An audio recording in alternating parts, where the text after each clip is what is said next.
CSAAE is youth panel discussion on the unity of Nigeria. My name is Godswill Agbagwa. I'm a Catholic priest, an ethicist, a socialpreneur, and the founder of CSAAE. I'm your moderator for today's event. And for those of you who are yet to know about CSAAE, is an international nonprofit dedicated to helping young people build great careers, cultivate the spirit of entrepreneurship, become leaders of character, and embrace their roles as critical actors in building a better Africa. The center pursues its goal through 3 program areas. The career building and entrepreneurship program, which focuses on helping young people get the education they need, secure employment, or initiate enterprises in areas of market demand. We also have our Effective Leaders program, which focuses on nurturing effective leaders committed to the common good of Africa. And then we have the Youth Ethics and Anti-Corruption program, which raises the consciousness of youth to the importance of good governance, human rights, rule of law, and anti-corruption towards the development of Africa. So as part of its efforts to promote good governance, the Youth Ethics and Anti-Corruption program, led by the program manager, Mr. Darlington Nwauju, has put together this panel discussion as an opportunity for young people to reflect on the unity of Nigeria. There could have been no better day to host such an event than today, which is the 60th anniversary of Nigeria's independence. As a youth-focused organization, we have invited youths from across Nigeria to lead this conversation. And I will now invite our panelists to please, in 2 minutes, briefly introduce yourself and your organization.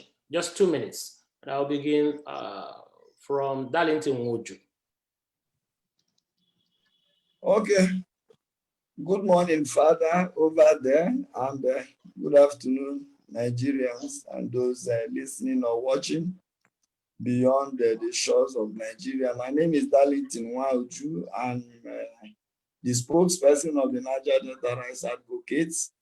My organization is interested in deepening development in the Niger Delta region, holding leaders and leadership accountable to governance in the region, looking also beyond the region to talk about issues, tackle issues that has to do with the governance of Nigeria.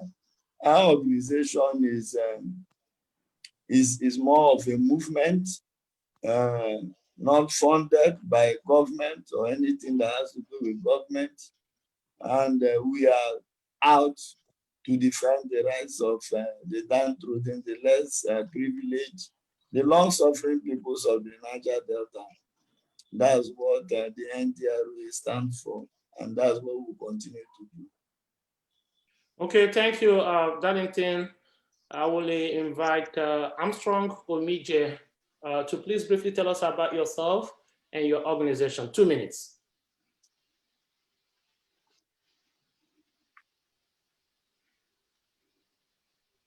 Thank you very much, Reverend Godswill. Thank you very much for the other guests as well. My name is Armstrong Omozogie. I am the global coordinator, the global youth coordinator for the IPOB, that's the indigenous people of Biafra. I want to clearly state that I am a Biafran, and as I'm humbly representing the indigenous people of Biafra today, and I want to state it clear that we are a nation and not an organization, but a nation. I just wanted to say our main focus is actually to get freedom for every single person trapped in Nigeria, be it the North, Arewa, or the Middle Belt, or Oduduwa, and of course, we the Biafrans. And that's our mission. Thank you very much. Thank you so much. I want to now ask Balogun Ridwan to introduce himself and tell us a bit about his organization in 2 minutes. Good afternoon to our dear listeners and viewers. By name, Comrade Balogun Ridwan Fasasi. I'll be representing the Supreme Forum of Yoruba Youth. This is a national debate, and it's a pleasure and honor to be with young Nigerians who are passionate about United Nigeria. Once again, it's a pleasure, and we thank the organizers for counting us worthy to be part of this debate.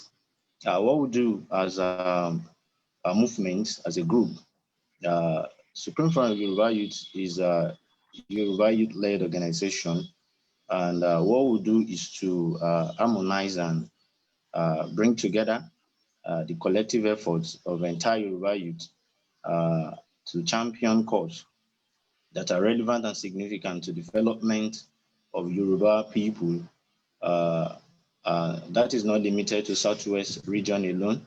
We have brothers and sisters in part of Kogi, part of Delta, and Benin. We have structure across the Yoruba land. Like I said, it's not limited to Southwest region alone. We have our structure, the state level and the local level. And from there, we send our signals, send informations across to our members on what to do and why and how to do it. And I want to believe if you are very confident with what is going on in our region presently, like we have, like my brother said, Biafran nation, Oduduwa is on the street as well, clamoring for the liberation of Yoruba people. And I'm sending this clear message to our listeners and viewers that we are not part of the process, as we are fully in support of the structuring of Nigerian as United Nigerian will surely move us forward. Thank you. Thank you. Thank you so much. I will invite Adakole Ijogi to please introduce yourself and tell us a little bit about your organization. 2 minutes, please. Yes, thank you, Father Godswill. My name is Adakole Ijogi. I'm the National Youth Coordinator for the Middle Belt Forum. The Middle Belt Forum is a socio-ethnic organization that is non-partisan, non-religious, and seeks to represent the interests of the people of central Nigeria, which is known as the Middle Belt. We Middle Belters have, there's this question, who is a Middle Belter? The Middle Belter, we are place-based people who have been residing in central Nigeria for over 4,000 years. We have never been conquered.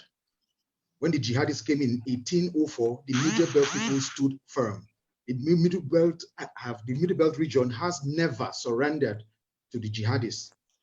And we have, as an organization, the right to protect and further the interests, the culture, the heritage of our people. And with regards to Nigeria at 60, well, we'll delve into that conversation very soon, I guess. We, the Middle Belt people, are for a restructured Nigeria. If Nigeria is not restructured, then permit me to say that we are willing and able to set ourselves aside to form a nation for ourselves. Wow. Thank you. Thank you so much. The next person here I want him to introduce himself is Mr. Simon Ekpa. Please, can you introduce yourself? Thank you, Father. First of all, I want to thank you for putting up this wonderful debate today. My name's Simon Ekpa, a Biafran, resident somewhere in Europe, and I am a legal expert, legal advisor by profession, and a Biafra agitator. I am also a very active politician in Finland, and as it is right now, we are agitating for the freedom of the people of Biafra, and by extension to those who wish to as well have freedom within the fraudulent Nigeria. And I need to thank my brother that just spoke now from the Middle Belt. The way he started, I think that is the spirit. I must commend you for starting that way, and you put very much emphasis on that you have not been conquered. I really like that. Let's see how this debate is going to go today. Thank you very much. Thank you, Simon. Do we have Ahmed Usman? Is he here? Not yet. Okay. We have other people, observers. We have Ms. Francisca Ekwono, who is the Monitoring, Evaluation, and Compliance Officer at the Center for Social Awareness, Advocacy, and Ethics. We have Mr. Oche Precious, who is the Director of Youth Empowerment Solutions, all the way from Abuja. They are all observers, and they are in the room with us. And I also want to introduce the Program Manager, the Youth Ethics and Anti-Corruption Program, Mr. Davison Nwono, who has put this program together for Nigeria. Thank you, Davison, for doing this. Mr. Davison, I think we can go right into the debate now, since we don't have Usman here. Right? Do you have any word from him as to whether he's going to join?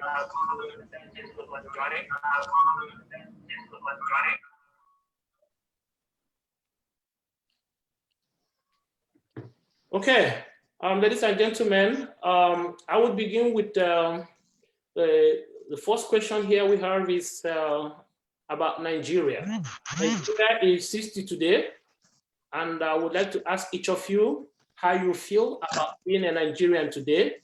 And please keep to time, 2 minutes, please, so that we can get to all the questions we have today. I'll begin, Mr. Balogun, can you tell me how you feel today? Nigeria is 60, how do you feel today? In 2 minutes. Good afternoon once again. It's a pleasure to be live on this program this afternoon. And to answer the question, being a Nigerian, I feel hopeful and feel inspired. I feel inspired because this is our country. This is where we belong to. Even if we leave this country, we're losing you. Back. Good. I'm live. Okay, go ahead. So I feel inspired and I feel hopeful that our country turned 60 today. We have numbers of challenges.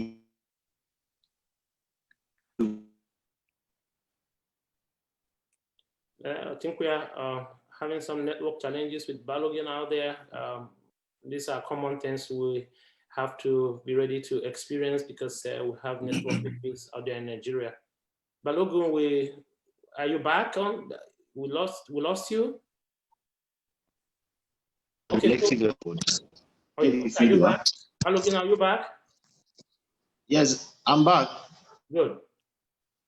So round up with how you feel today about Nigeria.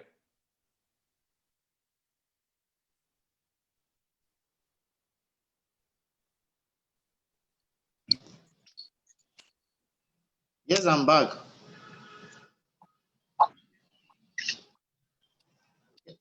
Okay. Yes, I'm back. Yeah, we said you should run. You were telling us how you feel today about Nigeria. So yes, I feel hopeful and I feel inspired, just like I said. But I want to make a point that being in Nigeria, we need a collective effort, and to take Nigeria to a better place, it requires a collective responsibility. And to take Nigeria to a better place, we need to understand what and how we can achieve what we need. So it's my pleasure and I'm honored and grateful being in Nigeria. Okay, thank you. Thank you very much. Comrade Adakole, today is Nigeria's 60th Independence Day anniversary. In 2 minutes, can you tell us how you feel about Nigeria today, Comrade? Nigeria at 60. Well, how I feel about it personally is a mixed grill. It's a mixture of so many things. Yes, one is happy that we have some kind of new union called Nigeria, but at the same time, those of us in the middle belt are feeling the pressure of a fundamentally flawed, structured Nigeria, where we are celebrating self-rule, 60 years of self-rule. On the other side of it, the 60 years has not gravitated towards building a nation. Nigeria is still teetering under ethnic and religious bigotry. I think that 60 years after, we have not reached our potential. So that's why I say it's a mixed grill.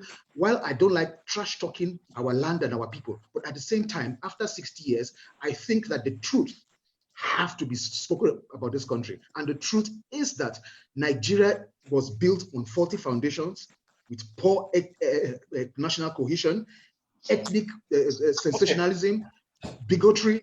And I think that 60 years after, we must change the conversation. We must begin to initiate a new kind of conversation for this union called Nigeria. Thank you, Comrade. Thank you, Comrade. We can feel your pulse, and we exactly know how you feel. Mr. Simon, you are a Biafran agitator. How do you feel today that Nigeria is celebrating 60 years of independence? Thank you very much, Reverend Father. It is quite disheartening to listen to one of my brother there, Balogun, say he's very inspired when he don't actually have network with 60 years of Nigeria independence. That's quite disheartening. First of all, nobody should be happy for Nigeria after 60 years.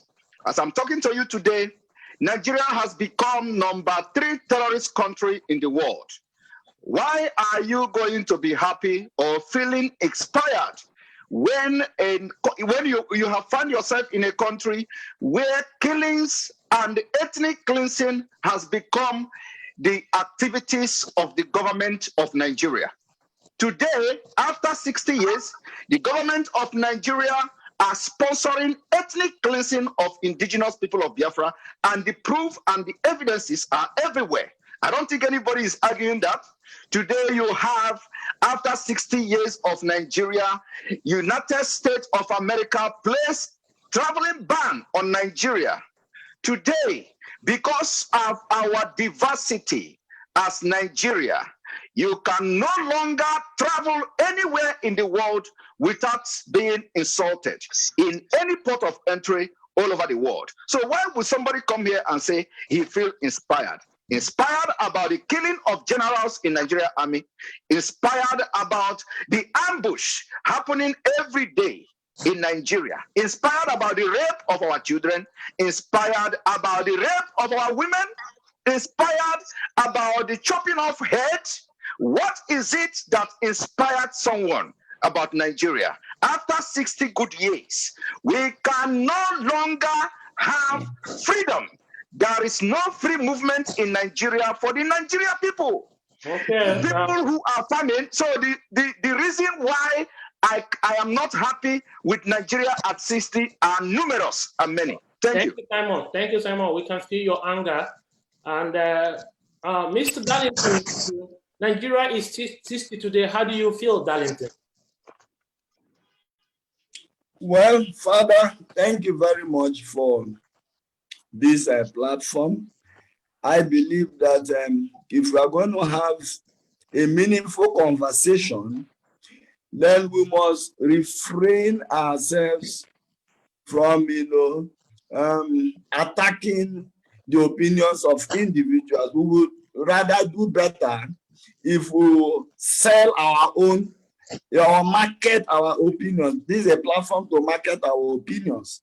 And so I feel that the last speaker did not do well attacking Balogun's opinions. Yeah, yeah. However, that is an observation I just made. Yeah. Tell the, now, Nigeria at 60 is, I receive today's anniversary, diamond anniversary, with mixed feelings of heights that we are yet to attain, areas that we are yet to conquer as a nation, as a people, having surmounted the challenges of 3 years of brutal war, and become a nation afterwards. There are very few nations that have survived civil wars, and Nigeria is peculiar. I believe that the hand of God is upon Nigeria. And so for me today is with mixed feelings of where we should have been, and we are not yet there. And however, my happiness is the fact that at this material point in time, someone like me is in the nation of Nigeria, and I am supposed to patriotically contribute to remaking Nigeria, to make it that nation that it ought to be. Because I would say that there is no perfect nation anywhere in the world. Even the America that we like mentioning and drawing inferences from. 2 days ago, there was a presidential debate, and it was a disgrace. And so people should not start making inferences or coupling from nation. There is no perfect nation anywhere in the world. Okay, thank you so much, Darlington. A mixed feeling for you, feeling of joy being a Nigerian, but also feeling of some kind of unfulfilled expectations. Armstrong, you belong to IPOB. How do you feel today that Nigeria is celebrating 60 years of independence? Thank you very much, Reverend Godswill, and I thank the leadership of IPOB for giving me this opportunity. I've heard what my brothers have spoken about. In my case, I don't have any mixed feeling. I am very sure and direct that, one, I'm not surprised at the position Nigeria is at this stage. One thing I would like us to understand is that to understand what we're going on, what's happening, we need to know the root cause of this problem. We need to first understand that the intention of the creation of Nigeria was designed to destroy us as a people. That was the main purpose of Nigeria. Nigeria was never designed or created to become a great nation. Nigeria was never designed or created to make people enjoy freedom or good life and prosperity. No, Nigeria was specifically designed to hold you down. You bring in people with different ethnicity, with different values, different cultures, different beliefs. You force them in a nation, they will never move forward. So the main purpose of Nigeria is to destroy its people, and it's doing exactly that. And this illusion of independence for 60 years now, you're independent. We must understand there is no such thing as independence of Nigeria, because the foundation of an extension of slavery after the Atlantic slave trade was hidden. It was hidden in the form of colonization. That was exactly what colonization was all about, extension of slavery. All right, so the foundation of the colonial system is Nigeria, and it's still existing, it's still in place and functional. That is what Nigeria is all about, an extension of slavery. Nigeria as a nation is a colonial slave ship. Until we realize that you're not independent and the British is still in control under the supervision of the Fulani and the present state government, and then we realize. How does that make you feel today in 1 minute so you can wrap up? Sorry, say it again. How does that make you feel today? How does it make me feel? Yes. Well, it is this, I'm disappointed in people. You understand? I'm disappointed in people, not per se Nigeria. I'm disappointed in the people not understanding that Nigeria is the root cause of their problem. Okay. That's my main disappointment. Thank you so much. So Armstrong Omijie is disappointed in people that Nigeria is the main cause of the problem. Thank you guys for letting us know how you feel today. I have one more question for you guys to tackle. This is not a secret, and this is the main reason why we have brought you all together here. Some Nigerians think that Nigeria should disintegrate. Some other Nigerians want restructuring, yet other Nigerians want a united Nigeria. What do you want? As a Nigerian, what does your organization, the organization you represent, what do you want? And so I would like you to tell me in 2 minutes. I mean, we'll have more questions to answer, so just go straight to your topic. And I would like to begin with Balogun. Balogun, what do you want? Reverend Father. Hello, yes. Reverend Father, please, just observation, please. Okay. Please. You know, when we are in this kind of conversation, people should not have a misconception or misunderstood why we are here. When we tackle the opinion of people, we are actually addressing the opinion of so many of Nigerians who have that same opinion. So when you make reference to someone who make a point, you know, try to bring in why he feel that Nigeria should be one or Nigeria should divide. It is part of the reason why we are here. There is no way we can have this conversation objectively without making reference to what opinion people are making here. Okay. So that is why our brother did not even finish his own without making reference to when I mentioned America. So we can't do without that. Okay. Just observation. Simon, thank you for that observation. And it is true. You can engage the views of other people constructively. There is nothing bad about making a reference to what a co-panelist has said. We just don't want people to be destructive in their arguments. We don't want people to also use abusive language. We want to do a polite discussion, and that's why we have this discussion. That's why we have pulled you guys from different parts of Nigeria. So it's perfectly okay to reflect on what your co-panelist has said, and then we'll take it from there. So Balogun, some people want Nigeria to disintegrate. Some people want restructuring. Some people want a united Nigeria the way it is right now. What do you want? What is it that your organization is pushing for?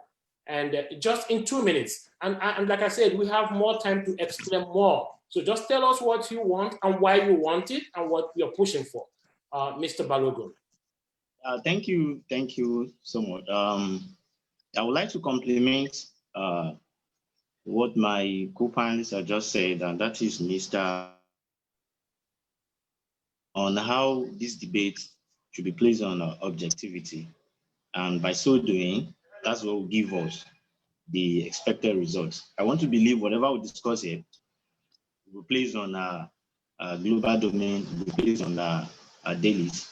And as well, we are not representing self-opinion, our self-interest. We are representing our region. We are representing where we come from. Like I'm representing Odudua, Yoruba. We have people representing Biafran and all that. So whatever we say here is a collective opinion of what we represent and what we stand for. To answer your question, that is what do we need as a country? What do you want? What do you want? You know, what do you want? What is it that your group wants from disintegration, restructuring, or a united Nigeria? I'm referencing to what Mr. Armstrong just said, that do we realize that Nigerian is our problem? Do we realize that Nigeria is our problem? Do we realize that the problem we are facing as Nigerian is because we are in Nigeria? The Nigerian we are living today is not designed for us. It is Nigerian designed by our colonial masters. So to look into that, today we are talking about restructuring, we are talking about disintegration and all that. So we, as an individual representing the interests of Yoruba, we can look into restructuring. Okay. Because it's restructuring. Are you with me? Yes. because it's as a result of restructuring that we're going to have a kind of rebranding of Nigeria. We are going to restructure our constitution that will give us a better living as Nigeria, not living as post-slavery era. So when we look into restructuring, it's restructuring that will give us a kind of true federalism, because what we are practicing as a country today, it is more or less a unitary federalism. It is not a true federalism. It is a true federalism that will give us the regional system of government and a center, whereby the superiority between these two entities will be balanced. Okay, hold it there. So hold it there, Balogun. Yes, you want restructuring. You want a kind of a federalism. Adakole, what do you want? Disintegration, restructuring, or a united Nigeria?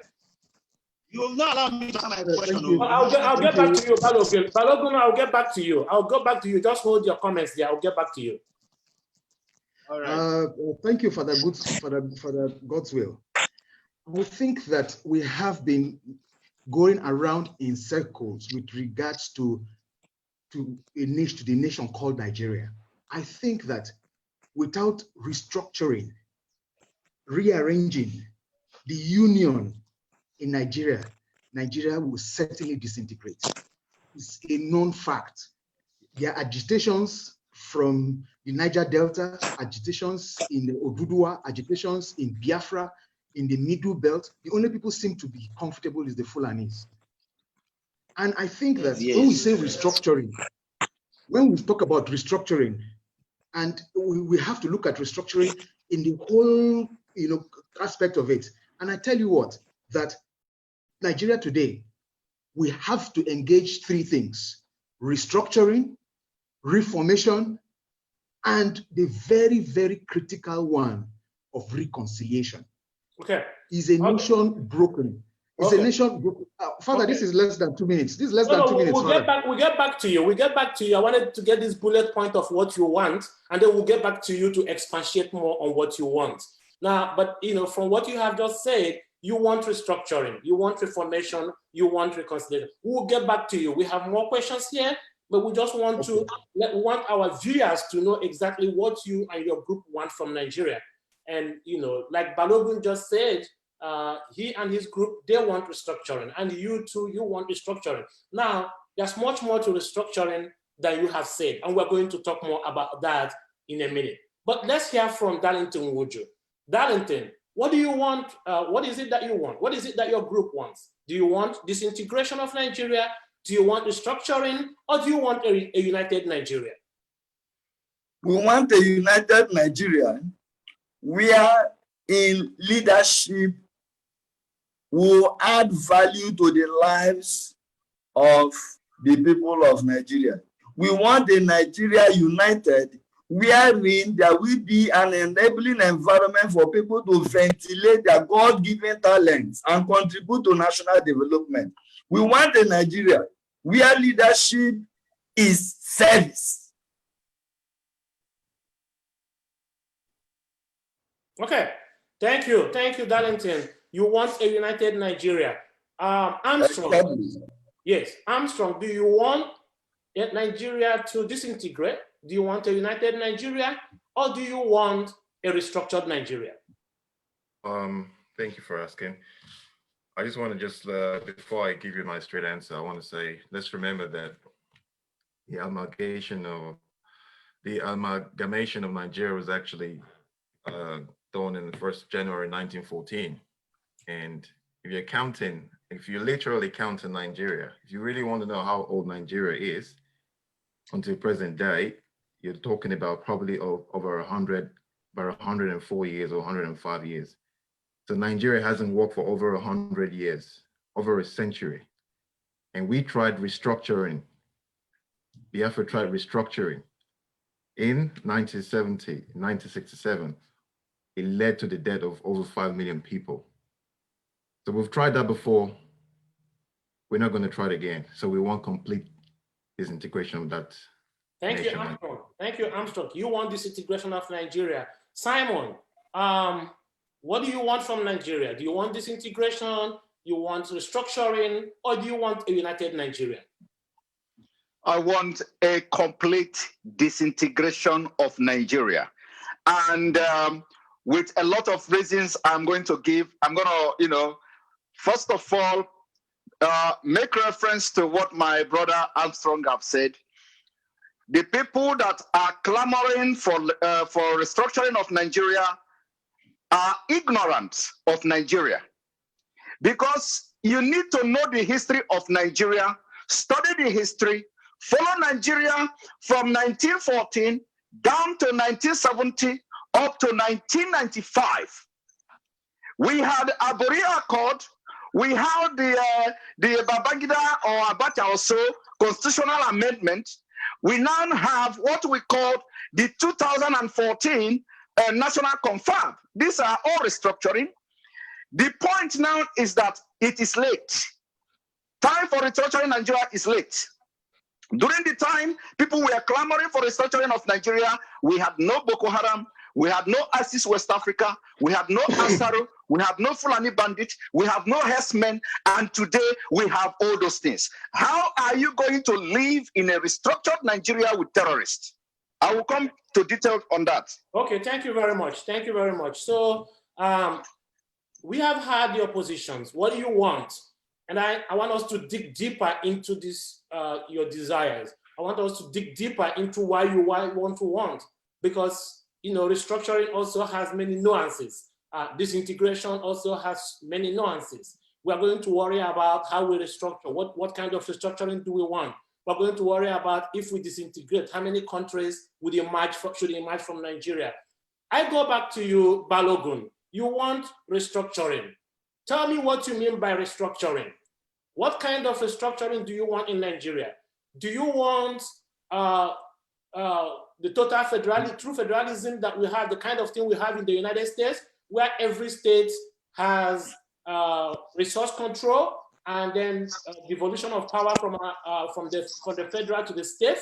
Or do you want us to go back to the 3 regions that we had at independence that had all the powers and also control their resources?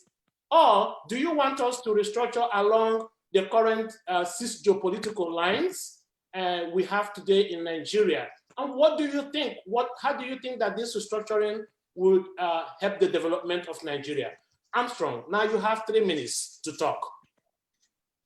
No, sorry, Balogun, sorry. Balogun, you have 3 minutes now to tell us what you mean by restructuring. And I've given you examples of what people mean by restructuring. Which one do you favor?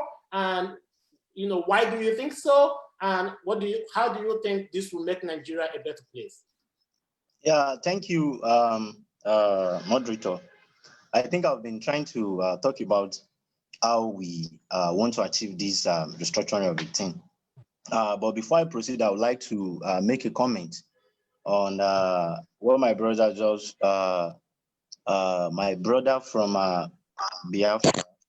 I want to make a comment that he should just be very careful on his utterances and the way he make comments to counter opinion. We are here to air our opinion, to make our interest known, to have a collaborative discussion on how we can move our country to a better place. It is neither for attacking or to terrorizing any part of the country. We are united Nigerian and we must learn to live in beautiful cohesion and to tolerate ourselves. To answer my question, I think I make a position on making a better restructuring can give us a united Nigeria. And I do tend to do that. Even if we want to make a disintegration, we are going to ask a similar question on how do you want to do it? How do you want to cope with the Nigerian of about 400 ethnic groups? How do you want to cope with that? We can just make a reference in Indian made same claim that they want to part their ways. Then we have Indian and Pakistan. Later we have Bangladesh from Pakistan. So in the case of our country, if we continue talking about disintegration, I'm coming back to my question now. If we continue talking about disintegration, it will be a question that will be disturbing our thought that how do we want to manage it? How do we want to manage our ethnic nationality that we have in Nigeria? About 400 of us. How do you want to go about it? Today we are having an IPOB. In IPOB, we still have some that are talking about Niger Delta. So definitely, if we have IPOB today, the following, let me just say, afterward, we'll continue having Niger Delta, we'll continue having other extraction that will be clamoring for their own self-independence as well too. So let's go back to my own position is just restructuring. Restructuring is the only way that will give us a united Nigerian. And what kind of restructuring do you want? I know you have said you want what kind. You gave me 3 minutes. Yes, you gave me 3 minutes. I'm coming back to that. Okay. You gave me 3 minutes. So I'm just trying to make a reference to the recent happenings. His Excellency Prof. Yemi Osinbajo said something a few days ago that if we fail to make a restructuring of this country, we are likely to have extinction of what we can call Nigeria. And probably President Muhammadu Buhari may be the last president of a nation called Nigeria. So the kind of restructuring that I believe, and I want you to believe with me, that will take our country to a better repositioning is restructuring that will talk first on constitution. We need reconfiguration, redesign of our constitution. A constitution that will be talking about Nigeria, that will give interest of that will place the interest of Nigerian at a very pure priority, at a very high priority. I mean, so we'll be talking about structuring that will give the interest of that will place the interest of Nigerian at a very high priority. And how do we achieve that? One, we need structuring of our constitution that will empower the federating unit. And what do I mean by federating unit is to go back to our 6 geopolitical zones. Let's just start with that. Okay. We don't need to look for any other options. Let's just pick our 6 geopolitical zone to be our federating unit and have our center power. And in that, we are going to have a kind of finely calibrated balance of power between the 6 federating units and the center. So the center will just have that sovereign, the sovereign rule on our central bank, on our immigration and overall security of the country. But the economy and the regional security will be placed on the federating unit, just like what we have in Southwest today, in Oduduwa. We have what we call Amotekun. Amotekun is a regional security put in place by the Southwest governors.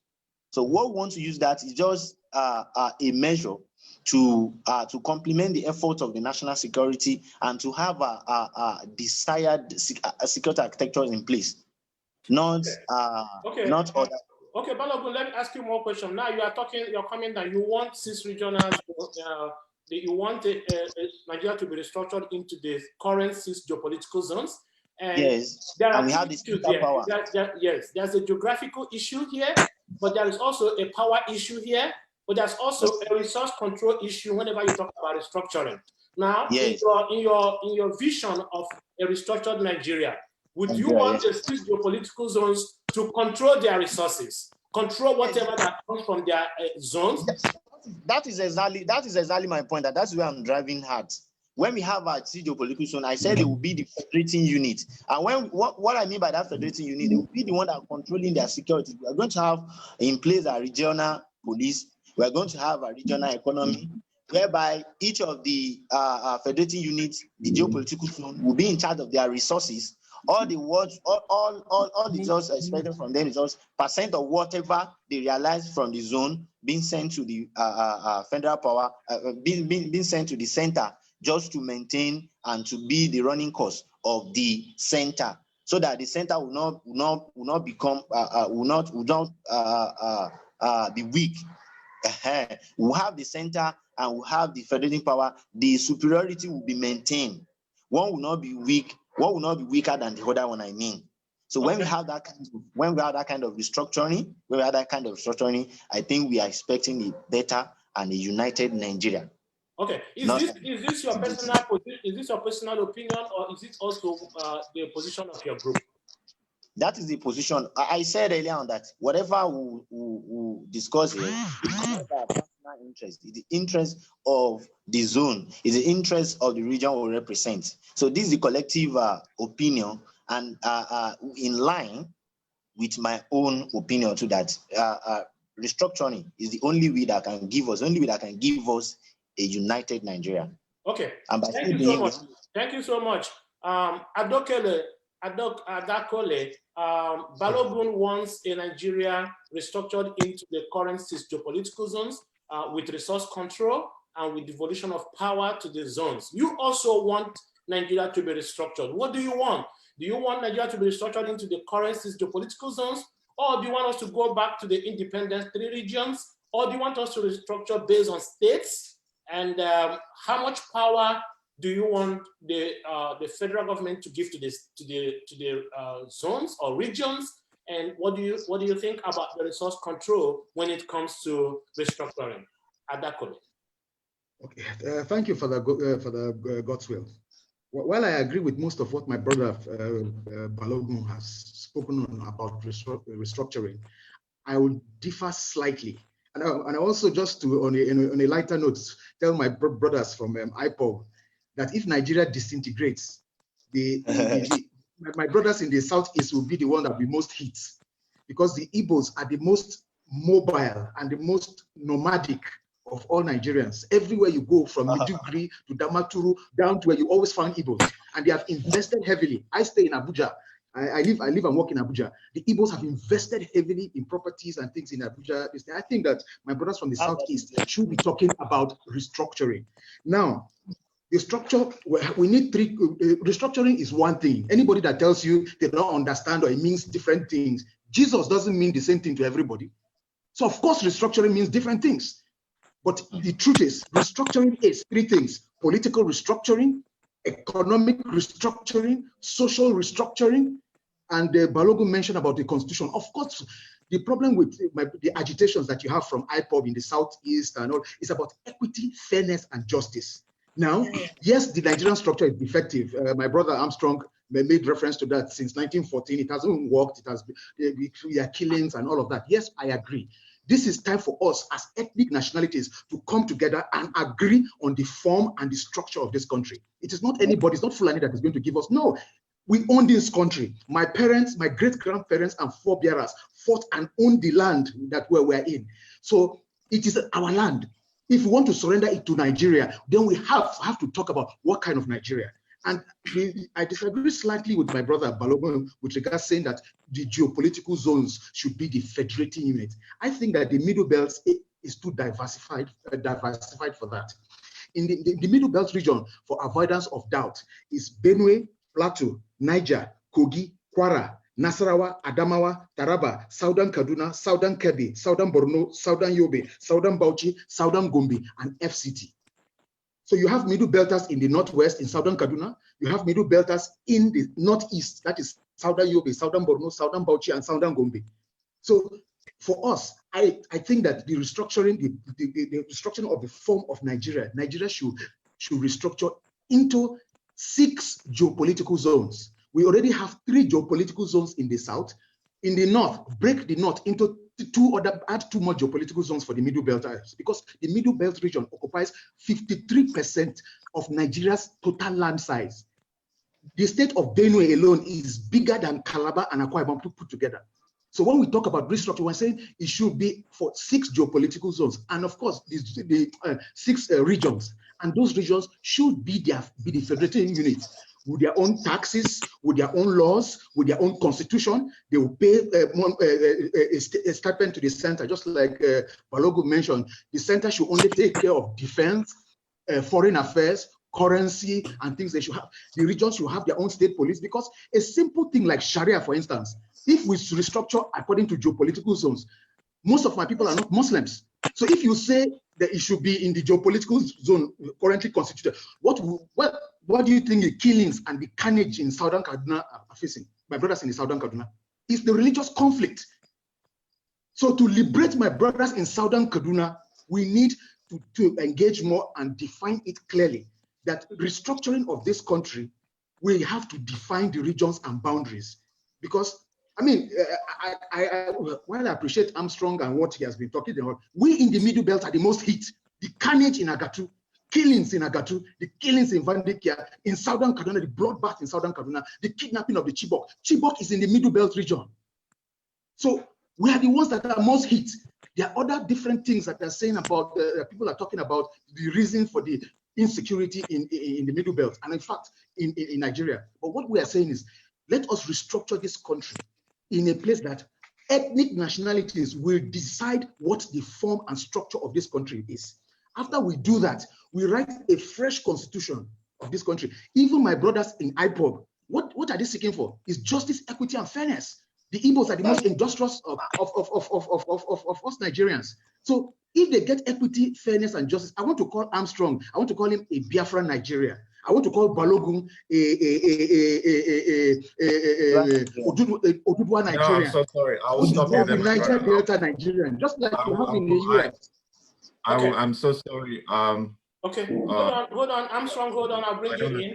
Hold on, Armstrong, hold on, let Adakole round up. Adakole. Okay, so in rounding up, yeah. So in rounding up, I would like to say this very succinctly, that when you hear statements like the indivisibility nature of Nigeria or the Nigeria's unity is not in question, I think that is delusional. We own Nigeria. Nobody owns Nigeria. So let us, when we say restructuring, let us as ethnic nationalities, we have been living together. I am from Benue State. 30% of my language in Benue State has Igbo in it. I'm sure Armstrong doesn't know that. 30%. We have been living together for thousands of years before the Fulanis and the Europeans came. We have been living together. There's more advantage to be a Nigerian. Thank you. There's more advantage to be a Nigerian. So let us restructure how we want and put necessary equity, fairness, and justice in place. Thank you, Father. Okay. So you want restructuring. You want pretty much what Balogun wants, but you also want the restructuring to be more geographical, like, put people of the same culture, of the same religion, in the same unit, not just what we have today that lumps people from, different ethnic groups and cultures into same geopolitical regions. Thank you so much. Now I want to bring in Armstrong because while Adakole was talking, he made a lot of reference to the IPOB, and you represent IPOB Youth Forum, and you say you want total disintegration of Nigeria. So how do you?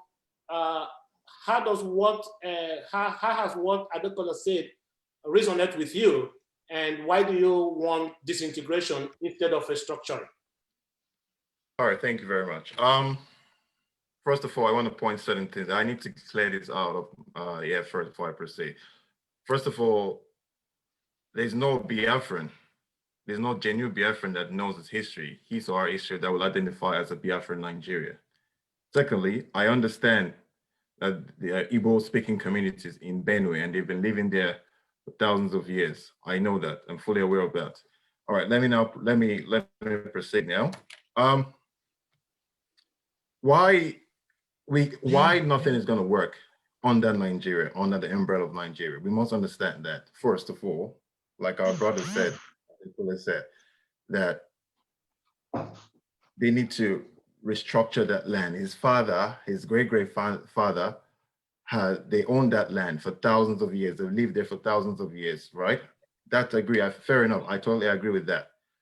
But we must remember that Nigeria itself was never an existing nation while your great-grandfather, your father, your great-grandfather, and so on before then were alive. It was never under Nigeria. Nigeria was given to us by the colonial nation, all for their own self-interest. We must understand even the name Nigeria, we must understand where it was derived from. That name is not even indigenous to that land or any ethnic group in that country. The name was derived from the term Niger area. You understand? So I know we're not supposed to use certain words, but as an IPOB as I am representing the indigenous people of Biafra, we are a nation. We always stand by one thing, which is truth.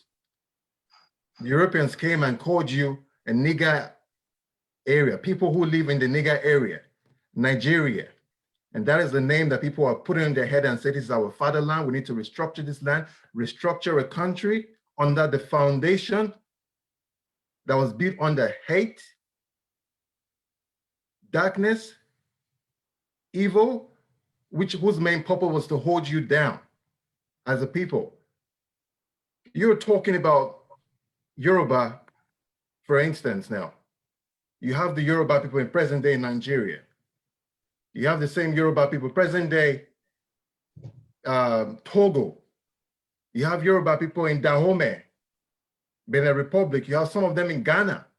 The same people. But as a result of colonization, they have been chopped into different countries, divided by the British and the French. It's like children when we were kids, when we divide candy among ourselves as children. We say, one for you, one for me, one for you, one for me. That was exactly what the British has done to these people and is doing to us, dividing us as a people. And you're talking about restructuring under the colonial umbrella. I'm disappointed. This is why sometimes if you don't understand the root cause of a problem, you can't solve the problem at all. So the restructuring is not going to work for in any means. You can go back to your zones and all, and say, we want to control our resources. We want to, make our decisions ourselves, but you're still under the colonial umbrella. There is ever going to be anything such thing as a Biafran Nigeria. Never. And one thing you should know about the Igbo, because when you say Igbo, you mentioned the Southeast. I'm from a place called Edo, present day today. But originally, its name is Idu. South-South, or the so-called South-South and the so-called Southeast are one region. We must understand that. They are one, they're historically one region and one people. There is no such thing as Niger Delta. And I would like, if I'm given the opportunity, I would like to give a history about the Niger Delta. If I am given the opportunity later on, I would like to talk about it. So well, Armstrong, thank you so much. You want disintegration. If Nigeria were to disintegrate, how many countries would emerge from Nigeria? Is that question directed to me? Yes. All right. We must go back to our history. It's all about this thing. The way I like to put it is, so let's go back home. That's the way I'll put it. Let's all go back home.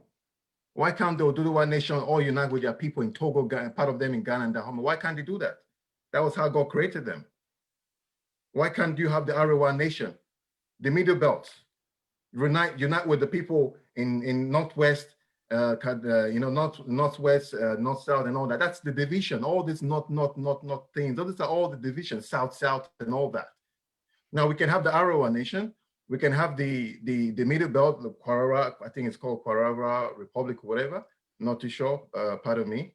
We can have the Oduduwa, and then we have the Biafra nation. 4 nations. Why can't we do that? And now one can come and say Niger Delta is a republic of its own. The Southeast is a republic of its own. Let me just, if we can actually go on the map of Nigeria right now, and actually map of Nigeria by zones, and then we go to the region called Niger Delta or South-South. Geographically, you can say it's not even accurate. You have Niger Delta curving round Southeast, apparently Southeast. This is the map. If you can open the map of Nigeria by zone, Niger Delta curves round Southeast, and then Southeast is right in the middle. That's not even geographically correct. This is all about divide and rule. You divide the people and you rule them, divide the people and rule them. That zone is one simple zone. And these guys over there, we belong to one ethnic group, which is Igbo. We are all Igbo. All Biafrans are Igbo. This is one thing. Igbo, when you say Igbo, it's not all about the Southeast. That is what they don't teach us in our history. That's what they don't teach us in school. But I'm letting you guys know that we are all Igbos and we are all Biafrans. Okay, thank you, Armstrong. You want Nigeria to disintegrate into Oduduwa Republic, Arewa Republic, Middle Belt Republic, Biafran Republic, and you do not think that Niger Delta you think that Niger Delta should be part of Igbo. And let me now go to Nwauju Darlington, who is from Niger Delta, who then thinks that Nigeria should be united. He doesn't seem to share the same opinion with you. Excuse me, before you go, sorry to cut you there. Before you go, I would like to give the history of Niger Delta as well, maybe later on. Yeah. I don't think that Darlington, maybe he's having some network challenges here. But when he comes on board, we're going to take him on that and have him respond to you on that. But Simon, you're there. Can you say a little bit about, you want this integration of Nigeria? How do you want it? How many countries do you want out of Nigeria, and why do you want this integration? Yes, thank you very much. First of all, Nigeria should be disintegrated into 4 nations. Just like my brother Armstrong said, Nigeria should be disintegrated into 4 nations. It is very, very important for people to know their history. Whenever we talk, we keep making reference to history. And there is this kind of a narrative that a lot of Nigerian people use against the Biafrans. Each time they will tell you Biafrans have investment all over Nigeria. Each time they tell you Igbo speaking part of Biafra have investment all over Nigeria. And they're actually using it as a tool to waylay a lot of Igbos not to buy the idea of disintegration of Nigeria. Now, I want to let them know, every country in this world, we are there. Where I am now, I have investment. Where you are now, you have your investment. Does that make you to leave that place because you don't belong there? Most of us are scattered all over the world. All over the world.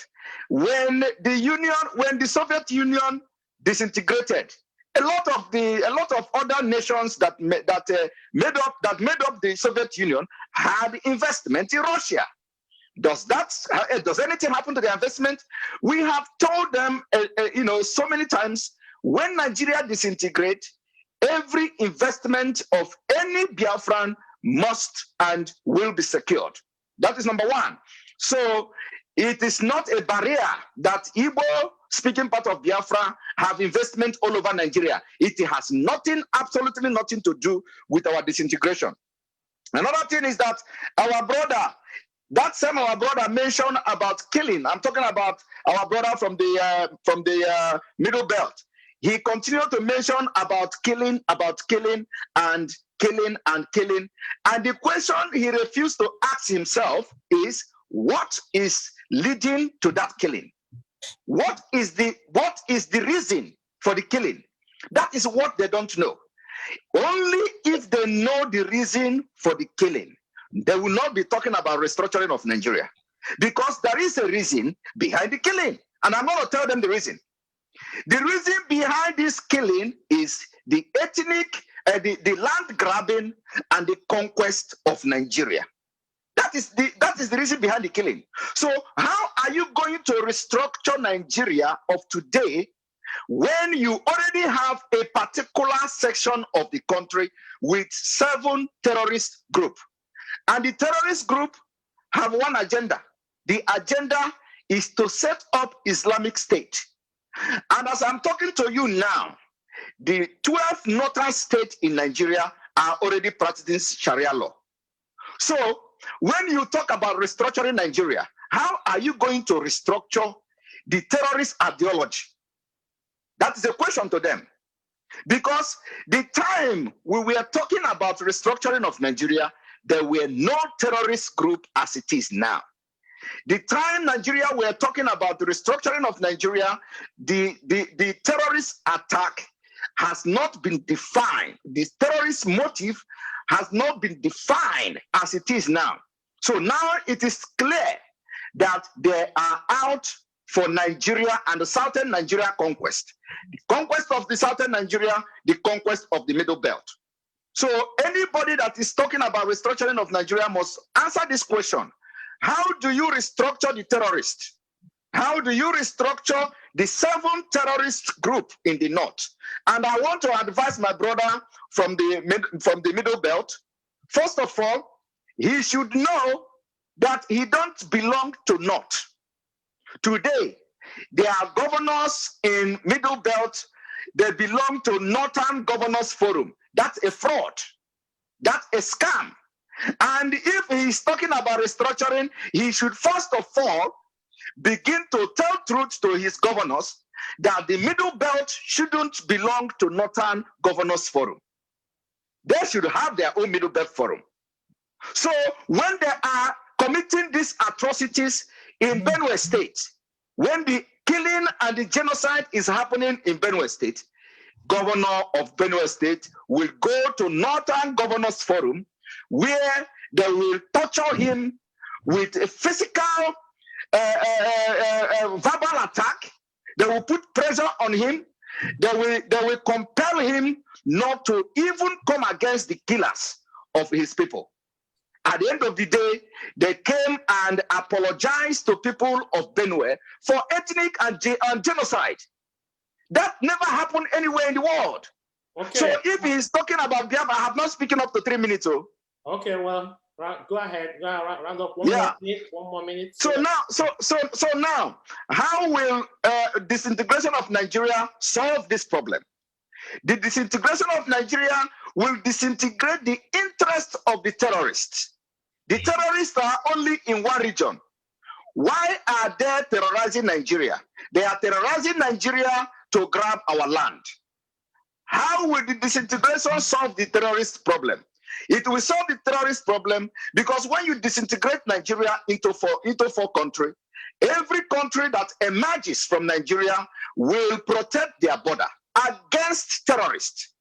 We are going to work together with the people of the Middle Belt, whichever tribe that is going to make up the country of the Middle Belt. We are going to work with the people of Oduduwa to protect the border against the terrorists. So now, when Nigeria is disintegrated, the thing that is moving the terrorists to come and start killing people in Benue will stop. Because the 12 states in northern Nigeria are very comfortable with the Sharia law. At least they're not complaining. And if the Christians that are living in the north after disintegration, if the Christians that are living in the north are not comfortable, they can come to any of the country and seek refuge. It is international law. You can come to Biafra if you are a Christian and seek asylum if you are not comfortable. Then those of our people that are doing business in Arewa Republic, which will by then become Islamic Republic of Arewa, will be ready to abide by the rules and regulation of the Arewa Republic.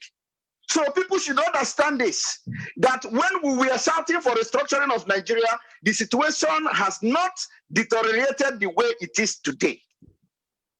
So disintegration of Nigeria will solve everything about terrorists, because we are going to protect our border, build the best military force, the best defense force within that region to protect not only Biafra but other nations as well. Okay, thank you. Simon, thank you so much. You want Nigeria to disintegrate into 4 nations. And Darlington Nwauju, when Armstrong was speaking, he mentioned that the Niger Delta is part of the Igbo, and you are one person and your group, you want a united Nigeria. And so in the light of what Simon and Darlington have said about disintegration of Nigeria, what have you to say? What have you to say? You want Nigeria to remain the way it is? You don't want disintegration, you don't want restructuring, but I want you also to respond to what Armstrong has said about the Niger Delta being part of Igbo, assuming the Nigeria were to disintegrate. Darlington? Well, thank you, Father. I am unaware of any binding agreement, written or oral, between the IPOB and any part of the Niger Delta region that guarantees the facts that the pursuit of an independent nation of Biafra will be in the collective interest of the peoples of the Niger Delta region. You see, I want to thank Adakole for some of the presentations that he made, they are quite cerebral, because you need to talk about, there's no need running around conjectures. There's no need talking theories. We need to talk practicality. What is practicable in the foreseeable future? What and where do we see Nigeria, or where do we want to see Nigeria? Some of the things I've heard today are not practicable as of today. So we need to be realistic. We need to talk as people who want solutions. This conversation should be centered around solutions. And so I want to say clearly that I'm not aware that the Niger Delta region has any written or oral understanding with the IPOB to go the way of Biafra. That said, I want to say that what Nigeria needs today, I have mentioned 3 key things that I want to see in Nigeria. The fact that leadership should be about service. The fact that the governance should be open, should be transparent, should be accountable. Now, most of the challenges that we have is the fact that the military intervened. And that military intervention, which took 29 years out of the 60 that we are talking about today in our Diamond Jubilee, is the fact that the military foisted a unitary system on the nation, on our polity. And the control of the resources, the control of not just resources, that's economic control, political control, the armed forces was centered around Abuja, centered around the federal capital. And so what we are saying, some of the conversations are things that we should be malleable enough to look at new ideas, novel ideas that can help us walk the talk. Because if we only do the talk shop and do not make presentations that is able to help the nation in national rebuilding, it will not also help us. It will end here on the virtual space. It will end on the social media. But we are looking at a situation where we can be able to offer reasonable and responsible opinions and ideas that can help us move forward. And part of the things I've said, because we believe in the unity of this country, we believe that the nation Nigeria is a great nation that is capable to, marshal harness the potentials of the various regions. Do not forget that before now we used to have regional governments, and those regional governments they were competing among themselves, and they were doing so well. That was when we had the Granite Pyramid in the north, the cocoa in the southwest, and the palm oil business. It was a boom. Sir Michael Ekpa did so well, and till tomorrow, people make mention of the fact that people like Michael Ekpa, that their legacy still lives, and they are indelible footprints that they are put in the sands of time. So how come that after the military intervention, we are now have governments, governors, presidents that are not accountable to the people? So what is at issue in the nation Nigeria is the issue of leadership. And until we answer the leadership question in this nation, we will not be able to move forward. And I am of the opinion, and my group believes, that we should marry the wisdom of the elders and the energy and strength of the youth of this country in order to build a more virile nation. We need responsible and responsive governance. Because a lot of the complaints that we have from our brothers in the Southeast is that of opportunities, is that of inequity, where people are not able to harness what their God-given potentials are. When we have a nation that government is able to give everybody equal opportunities, I assure you that a lot of the complaints, the hues and cries will end. Okay, Darlington, I have one more question for you. During your speech, you mentioned that during the time of Mike Ekpa, that he did a good job. Now, I'm confused. Did he do a good job because of the way the nation was before, or because he was a good leader as a person? Was it because the nation was operating a three-region system that made him to do well, or was it because he was just a good man? Because your colleagues here, almost everybody here thinks regionalization or restructuring or disintegration would enable good governance, would enable good leadership. So do you think that we can get good leadership without restructuring, without power, without devolution of power, without resource control? Mike Okpara and his colleagues they had some power, they control some resources, and they had a little bit of, things were not controlled mainly from the center for them. Don't you think that the way we are structured today, which is what you want, don't you think that it is also part of the problem why we have bad and poor leadership? Now, I thank you for the question. You just the question is quite apt. It's a beautiful and intelligent question. Now, my argument and citing of people like the revered Michael Okpara is because those persons exemplify, signpost leadership that is based on service to humanity. The Tafawa Belewas of this world, the Awolowos of this world, it was not about the regions. It was not about the fact that they were operating a regional system of governance there. It was about the individuals. The fact that they were up and about serving their people. And so that is why I continue to say that the challenge that this nation has nothing to do with the regions. It has nothing to do with the structure. It's also not about the constitution. It's about the people operating this constitution. How come there is no competition between the governors of Abia State and Imo State? How come there is no competition between the governors of Ebonyi State and the Enugu State?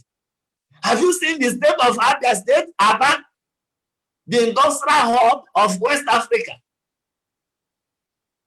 A city that is capable of running not just the region, but the nation.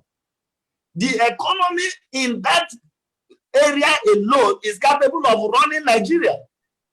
But have you seen what poor governance has done to that state? So we are talking about individuals.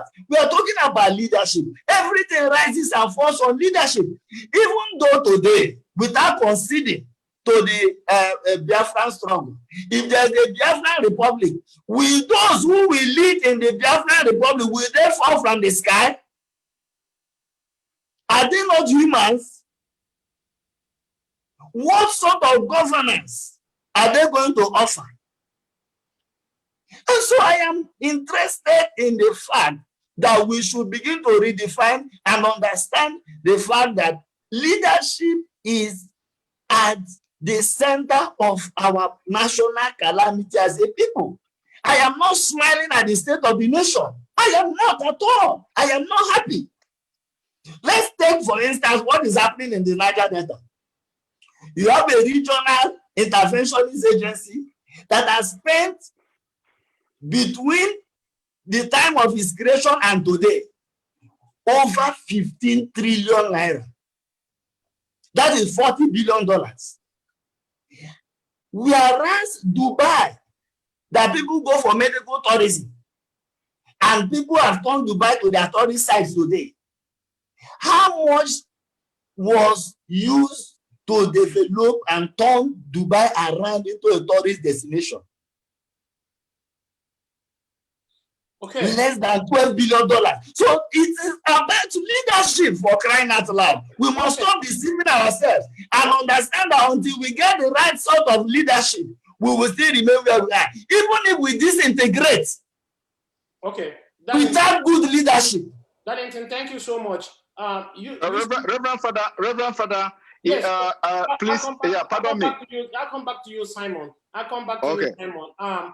Darlington, I want you to talk with. I want you to respond to Armstrong on his argument that the Niger Delta is part of Igbo land, geographically, politically, and otherwise. Do you agree? I do not agree with him. I do not agree with him because the argument, if you come to the streets of the Niger Delta to tell them that they are part of the IPOB. No, not IPOB, Igbo land. No, that is what I'm saying, because his argument is part of the argument that is being canvassed by the IPOB organization. Okay. And I am saying that there is no way you can cocoon the whole of the Niger Delta into a struggle that they know nothing about. Who are part of the arrangement? Who signed the agreement? But geographical proximity does not mean that the Niger Delta is part of the Biafran land. Okay, so but do people from the Niger Delta feel that they are Igbos besides the IPOB struggle? That is why in fact I answered that question before you redirected the question. Okay. And my question is that they do not feel so. Okay. Armstrong, that is, you have heard very clearly from Darlington Nwauju that he doesn't think that the Niger Delta people feel that they are Igbos. What have you to say about this? What response? Because you have made a claim that there's nothing like the Niger Delta, that they are Igbos. What do you say about that, Armstrong? All right, thank you for this opportunity. Yeah, I heard him loud and clear. Honestly, I still can't believe what I heard. But anyways, let's talk about this. First of all, Darlington, thank you for saying all those things, because we will learn from it and I'll pour in light, I'll respond to that. I want to first start with your last name. Your last name, Nwauju. Did I pronounce it well? Your last name alone tells you that you're Igbo. First of all, that name. Now, Niger Delta, all right, let me tell you about the history of Niger Delta. Niger, the experiment of, please, I'll need you to give me time for this, please. Oh, yeah, but you don't have all the time, so please, I'll give you 2 minutes to please, do what you want to do, so that we can have other speakers also talk to, yeah. First of all, I'm from Idu, which is Edo State, which is among that so-called Niger Delta that they call, all right? The history of Niger Delta, basically, was actually, the Niger Delta was called out of Biafra to separate us the way they did, Oduduwa, Yoruba in Nigeria, Togo, and Dahomey, and all that, all right? Now, the original name, initially, the first name the British Empire gave Niger Delta was actually Oil Rivers Protectorate, all right? They created a protectorate from Biafra. They named it Oil Rivers Protectorate.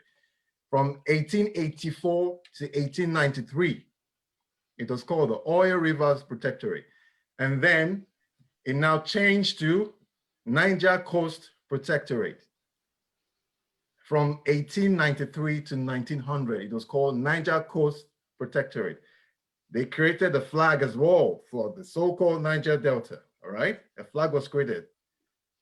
A coat of arms was created. This is all colonial system. It's all colonies of the British Empire. A coat of arms was created, all right? The crown of the Queen was on as part of the colonial coat of arms for the so-called Niger Delta, all right? We're not done yet. And of course, they created what? A national anthem for your so-called Niger Delta. A national anthem, guess what it is? God Save the Queen. God Save the Queen, national anthem for Niger Delta. Great. Let me continue. The statute now, the protectorate, obviously, it was under the United Kingdom. Capital of Niger Delta was the Old Calabar. Common language, obviously, it says it's English. Religion, let me tell you, you said you're not Igbo, huh? Let me tell you something. You can go online and search this, all right? I'm not just making this up. Please go online and Google this. Google Niger Delta on Wikipedia and see what's coming out with. Religion, it says Christianity. It says African traditional religion. It says Islam as well. I'm not going to be biased. It says Islam. Check what, this is the interesting part. It says Igbo religion.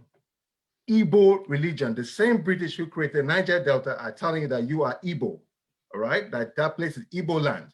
It says Igbo religion. All right, let's go. Let's move forward. Now, the monarchs, obviously, was from the colonial administrator was, 1884 to 1900 was Victoria. Consul General, 1884 to 1891, was Edward Hyde Hewitt, I think that's how you pronounce it. And then from 1891 to 1896 was Cloud Maxwell, and then McDonald's. And then 1896 to 1900 was Ralph Moore. All right, now this was now in general established in 1884. Now the British left in 1900. And then when they left, now here the information says, who preceded that land, who took over, who became in charge. It clearly states the Igbos of southern Nigeria. The Igbos, who took over the place? The Igbos, which means you Niger Delta man, you claim in Niger Delta, you are an Igbo, historically an Igbo man, a full-blood Igbo man. So I'm telling you, this is your identity. This is what God gave you. A British man came and told you that you're a Niger Delta, created a Niger Delta for you, and you're accepting it. You want to die for it. You're passionately defending this whole thing. Your name tells you you're Igbo. An Igbo man is not an Igbo man because of the name. An Igbo man is an Igbo man because of the culture, the ethnicity, your beliefs, your former days. That's what makes you an Igbo man. You can go anywhere in the world and bear any name, but your culture is the Igbo culture. The whole of Niger Delta is Igbo land. The whole of South is Igbo land. I'm telling you, I'm from Idu. I can tell you how they're deceiving us. They tell you the Edo state is Edo. No, it is Idu. And the capital of Idu is Benin, which is Igodomigodo. And I'm telling you this fact, that we are all Igbos. Go and do your DNA test. All Biafrans are Igbo, my brother. Okay, so Armstrong, thank you so much. Thank you so much. So we have some issues here that we have arrived at. We are making progress here. We have some folks here who said they want restructuring, and I want to go back to them a little bit. I want to go back to Balogun, and I want people to be very straightforward now, as you know, because too many people are viewing. So be very clear about what you're saying. The world is watching. Balogun, you know, we have people who want to disintegrate, and you are saying we want a restructuring. Under any condition would you want to disintegrate? Are there things you think that you can offer to those who want to disintegrate so that they can buy into your restructuring idea?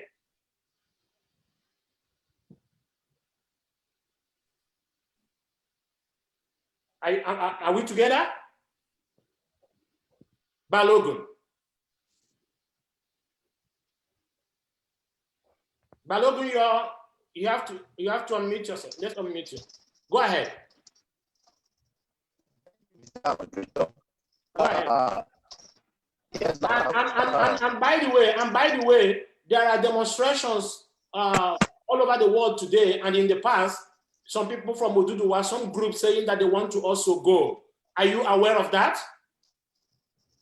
Yes, I've talked about it many times. Okay. We as an individual representative for Yoruba youth, we are actually positioning ourselves for that movement because we strongly believe in a restructuring of their country, and I've been able to confuse you a little bit on how we can achieve that, because I don't talk about even the ways, but we how to do it. That's the question of how to do it.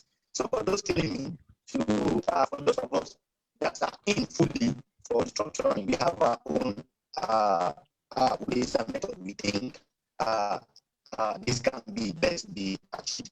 So to answer your question, you said, how can I at least, what can I say to influence the courts? Your network is breaking. Balogun, your network is breaking. Can you change your location so that it becomes clearer? Or do something about your network. It's not clear, it's breaking, and we have so many people watching this, so we just want to make sure they are hearing you loud and clear. Sorry, are you with me now? Can you hear me? It's still breaking. Maybe we'll give you a few minutes. Let's say whether your network will upgrade, will improve. No problem, no problem. Okay, Adakole, you are almost on the same page with Balogun. And we have people who say they want to go, they want disintegration. You say you want restructuring. How can you engage them? How can you win them over your position? Over to your position.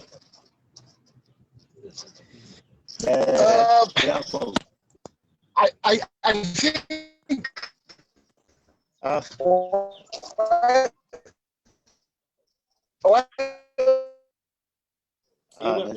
Network challenge. I know Nigerian network can always be a problem.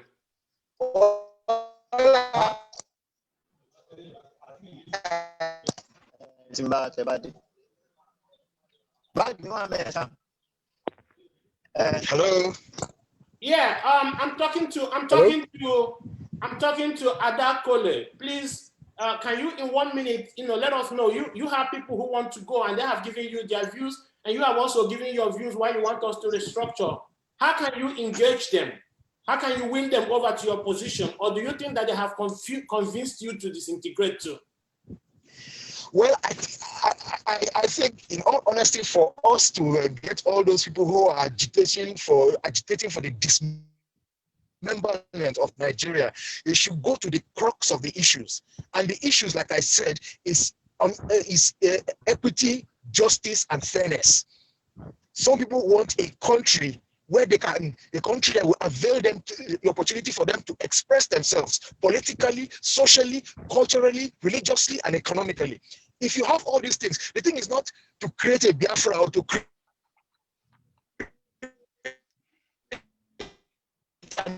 or a middle belt region. You still have people living in them. You still have Nigerians in them.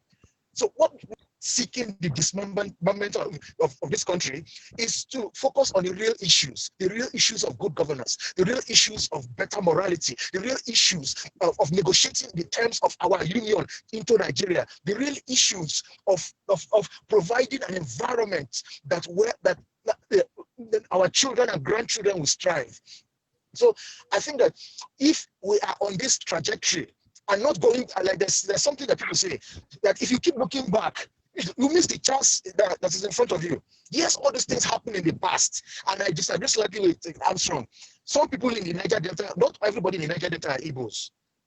I disagree strongly with him. And I want to tell Armstrong that in the 2014 National Conference, Armstrong, do you know that Ebonyi State didn't want to go with the Southeast? Ebonyi State, the contingent from Ebonyi State in the 20 National Conference in Abuja wanted to go with North Central. They wanted to stay with North Central. They would rather stay with Benue than to go stay with the Igbos. So the reason I'm saying this, we are all intertwined. So let us face the real issue. Let's build a country that works for us. Yes, they are killing us in the Middle Belt. Yes, you have bandits, you have all those terrorists that want to create Islamic states, but they can't. If we stand up against them, they can't. We Middle Belters have been standing up against them since 1804, when the jihad started in 1804, when Kano fell, when the jihadists took over Kano. But nowhere in the Middle Belt fell. Okay, thank you so much. Thank you so much, Adoke. It looks like we have Ahmed Usman here from Arewa Youth Forum. Ahmed, are you here? Yes. You probably have some network problem joining us late. Can you very briefly, in 1 minute, introduce yourself and your organization? Can you repeat yourself? Like just speaker is having it on. Yeah, you're having network challenge. Ahmed, are you there? Yes, I'm here. The other speaker is on. Said that Islam, of course, we know it's displaced. Mr. Moderator, excuse me, Adoke, we have Ahmed now. Thank you for your views. Thank you. We have Ahmed that has just come in. He wasn't there at the beginning. I'm sure it looks like he had network trouble. Ahmed, can you introduce yourself very briefly and tell us about your organization? Can you hear me, Mr. Moderator? Yes, I can hear you. Okay, my name is Ahmed Usman. I'm the General Secretary of Arewa Youth Forum. Okay. The Arewa Youth Forum is the umbrella body of Northern youths, okay, on Northern groups, youth from Northern extraction, irrespective of wherever one lives, whether you are in the north or whether you're in the southern part of Nigeria or in the diaspora. Okay, so what do you want? Today we are celebrating Nigeria's independence. Some people say they want Nigeria to disintegrate. Others say they want Nigeria to be united. Others say they want a restructuring. What do you want? What does your group want? Ever since our group has been promoting the issue of unity, the issue of peace, and the issue of integration, as the case may be. But we are strongly against the country to be disintegrated. Okay, so you want unity. What kind of unity do you want in Nigeria? All the states being together, and how do you want to achieve that unity? Given by what has been happening in the country, the issue of disintegration arose from the issue of various geopolitical zones not comfortable with the way and manner the governance is being made. And the youths, whether we like it, are at the receiving end. So the agitation in most cases kept coming from the youth wing. So what we are trying to say, or our position rather, is that let us unite and make Nigeria work via good governance. That is all that we are agitating for. But we cannot support any issue of disintegration as far as Nigeria is concerned. So the unity here is with respect to good governance. Okay, some people also think that the way Nigeria is structured today is also part of the problem why we have bad governance. Do you think that restructuring Nigeria would improve good governance? Yes, restructuring will definitely take care of gray areas or gray issues which gave rise to all the agitation. So when you structure, you can be able to identify the peculiar problems of each section or each group that is agitating for disintegration. So that is what will now give us a forum or a forum whereby issues will be addressed holistically. Okay, so when people talk about restructuring, there are three ways people look at restructuring, and we have talked about them before you came on board. Number one, people want us to go back. Some people want us to go back to the former independence 3 regions, and they will have powers, devolution of powers to them, and also they will control their resources. Others want the country to restructure on 6 geopolitical zones that we have today, and these geopolitical zones will have powers to manage their resources, their economy, and everything. While some others say that every state should have their powers, like we have in the United States. So what form of restructuring do you want? And how much powers and resource control would you give to each of the restructured zones? Given by your simple analysis, we will go with the latter, depending on the popular majority or popular view of people. But going by the latter, whereby each and every state will control its resources, will be better. So that when there are lapses or when there are gaps, so indigenous or people from that particular state can be able to hold their leaders responsible. Do you think that in terms of what of devolution of power, like for example, some people want the state police to be controlled by the state governors, the security and all that stuff. What would be, how much powers would you give to the states? Now you agree that they should control their resources and pay taxes to the center, but how much powers like police, like the election? Do you think that Supreme Court should be involved in the deciding who wins the governorship election of any state? For example, what happened in Imo State? They thought that the Supreme Court of Imo State should have had the final say, not the Supreme Court in Abuja. What do you think? Well, whether you vested powers in states, there has to be a control at the federal level. So state policing has its own implications. So I think there are 2 issues. Issue of resources, then issue of policing or issue of security rather. So someone must be at the top to control security issues. So from our own perspective, we feel that the security management of the country should rest with the federal government. So you don't support that the states should have their own, like for example, you don't support that the governor should have control of the state police? Constitutionally, the security officer of the state. So I'm trying to understand in particular what really, because you mean each state should have its own independent police or what? No. For example, the commissioner of police is appointed by the federal government and is working in the states for the Nigerian government. Why wouldn't the commissioner of police of each state be appointed by the state government? Yes. So what exactly are you? I'm asking, would you support that kind of devolution of power for no. the 36 states? No. Why? Let it be controlled by the federal government. Okay. Because so, the issue at hand is that such kind of powers will be compromised politically. And do you think that currently, if it is being controlled by the federal government, it is not being compromised politically right now? Well, it will be compromised, but you can't if you juxtapose the two scenarios, for a governor to be in full control of his state policing, you can't compare it with what obtains now. No, but in the United States, for example, the state governors are in charge of the state police, but they are still fine. Why not? Why can't you have such thing in Nigeria? Well, Mr. Moderator, in most cases, we are comparing ourselves with United States of America. United States of America has come of age. We can't just jump and start copying whatever is obtainable in United States of America. I agree with you that in the United States of America, each and every state controls its police structure or police architecture, but it can't work in Nigeria, given by our peculiarity. What is that peculiarity? The peculiarity is the abuse of power. Attitude to power. Yes, abuse. Abuse of power. But people still think that now that the state police is controlled from Abuja, that it is also still abused. What do you think? Well, abuse in what manner? Do we have justification? Oh yeah, but some people say we have had in the past where a state governor's police security guys were even removed from Abuja. Well, like I did ask, if there is no justification, so I would say they are all mere speculations. Okay, well, so I bring in Simon. What do you have to respond to Usman about what he talks about the power control, the resource control? He wants us to have Nigeria the way it is. He wants to give some states some power, but he doesn't want to give them security power. In 1 minute, Simon, what do you think? Thank you very much.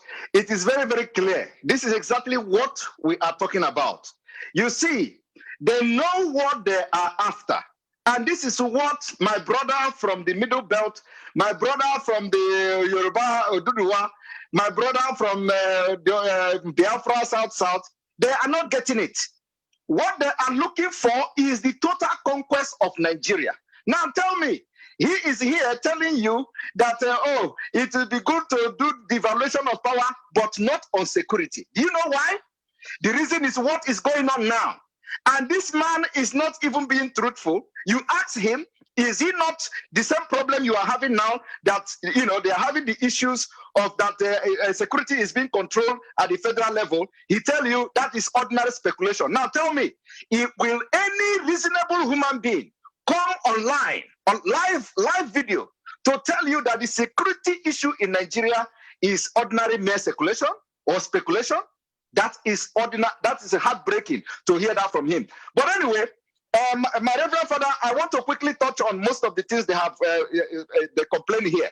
My brother from the so-called Niger Delta, sometimes you need to listen to, at least read history a little bit. Everything goes back to history.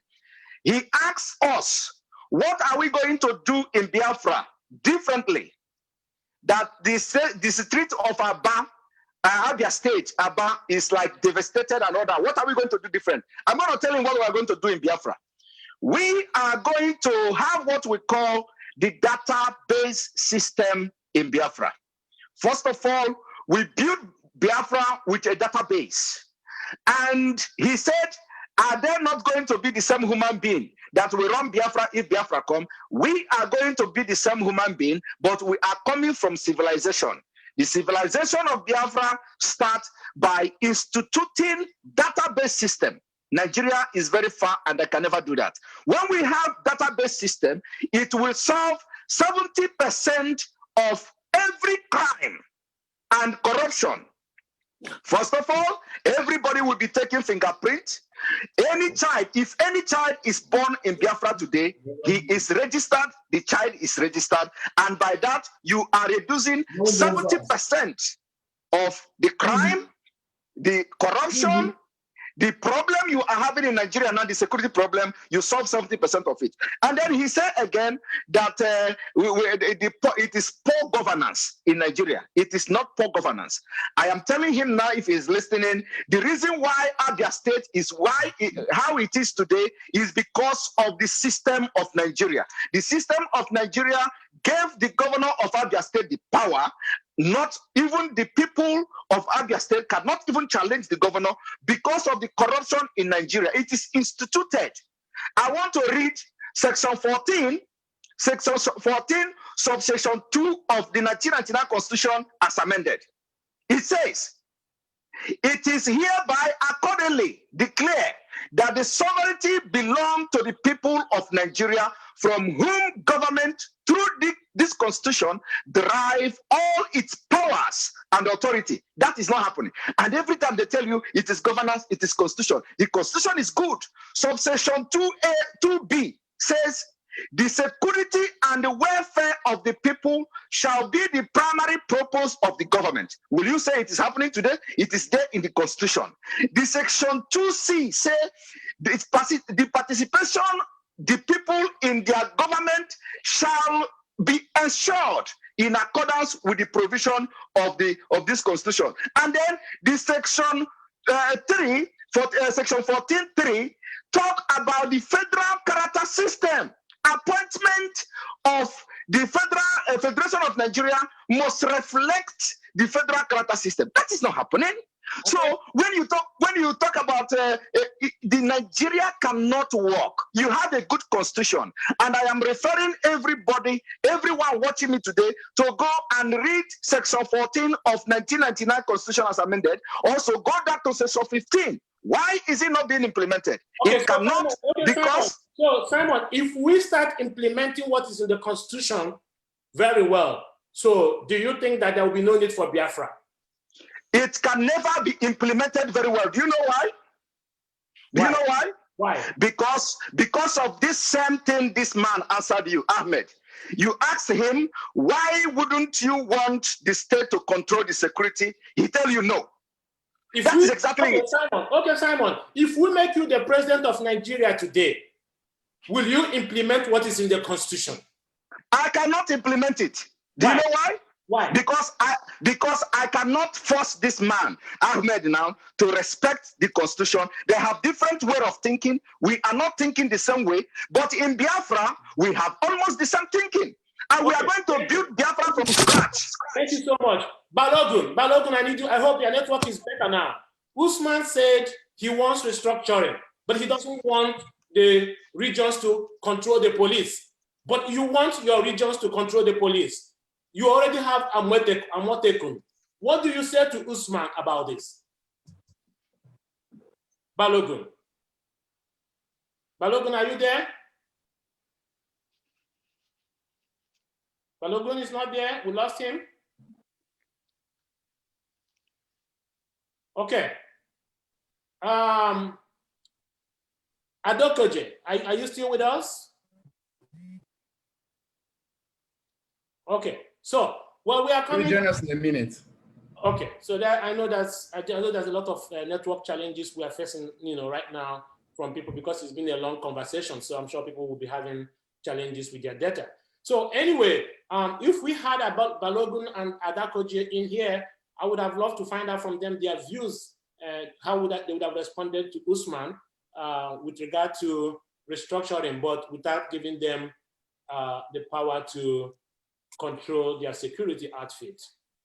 Hello, Reverend. Reverend Father, something is missing also. Something is missing. Please, if I can just have 30 seconds. Okay, no problem. Let's listen to Balogun. He's coming back online. I want him to respond to that, because he wants restructuring, but he also wants the restructuring people to control the security. But Usman doesn't want that. So Balogun, Usman wants restructuring, although he wants it on state level, but he doesn't want the states to control security. You want restructuring, but you want the states to control security. What have you to tell Usman?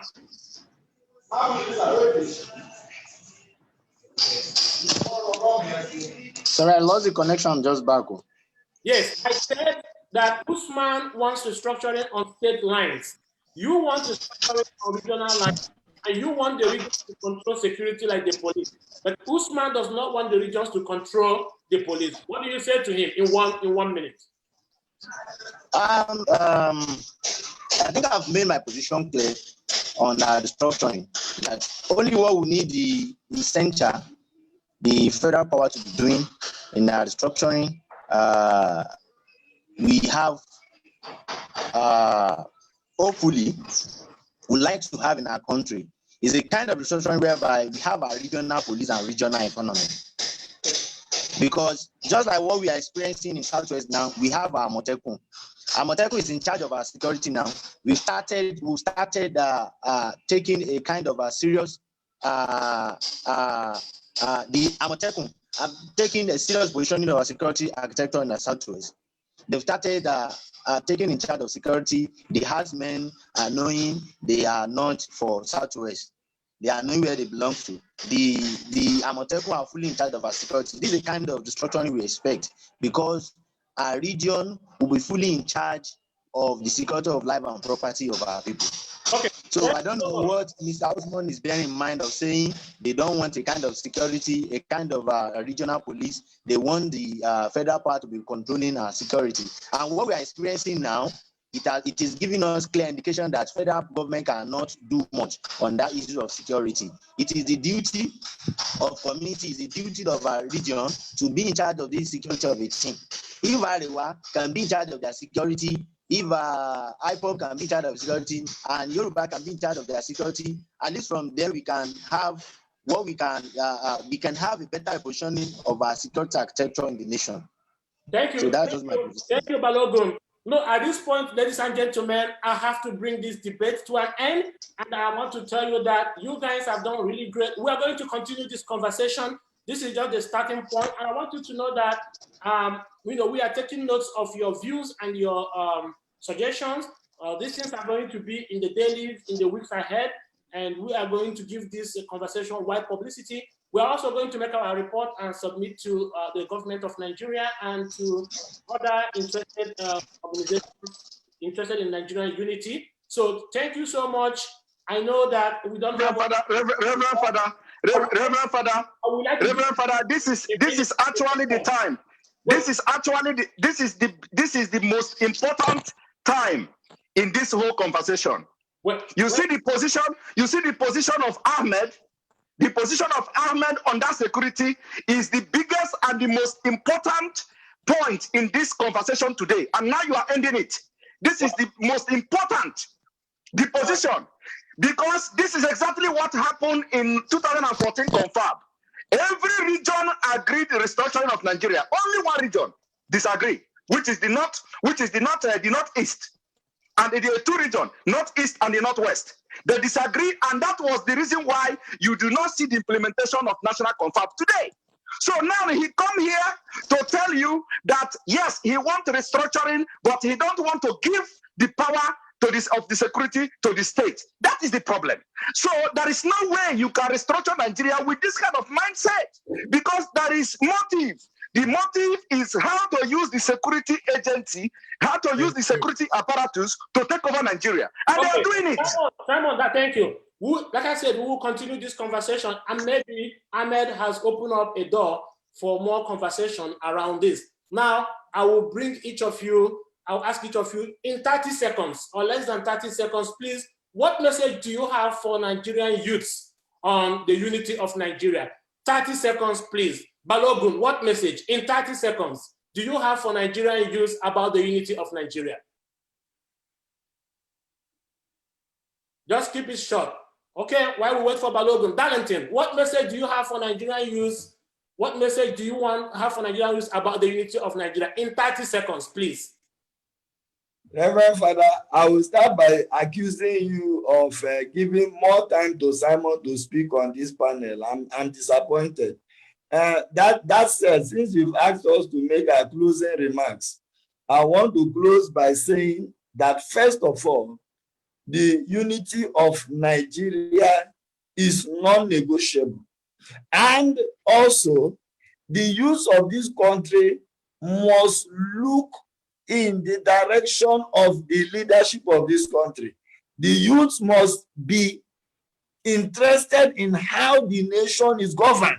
The youth of this country must think on taking over leadership of this nation to give Nigeria a proper direction. The youth of this country must look at a situation where they themselves can be beacons of hope and light and reignite the very wonderful years that the Awolowo gave to the Southwest, that the Michael Okpara gave to the Southeast, and also Tafawa Balewa in the North.